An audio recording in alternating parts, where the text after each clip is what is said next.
But the most powerful verse in all the Bible to me is Genesis 1:1. The first 10 words of the Bible. In the beginning, God created the heavens and the earth. So why would I say that's the most powerful verse in all the Bible? Because if you believe that first 10 words that God created all, then you have to understand that God has authority over all.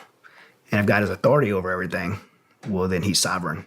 And if God's sovereign, then he holds all of our fears, our insecurities, he holds everything. That knowledge of knowing that God holds all in the palm of his hands, what actually do we have to be scared of, right? If God's in control of all.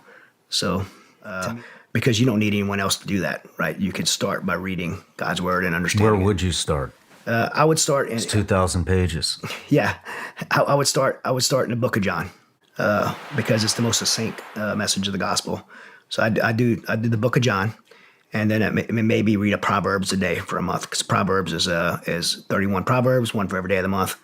And by the way, you can go back and do it every month for the rest of your life, and you're going to get something out of it. Interesting. It's called the Living Word because it's going to be different every time you read it. And that's where I would start reading. And then you need to get connected to someone who has, like you said, has been on that path a little bit longer, someone that's trustworthy that can mentor you along that path and share that journey with.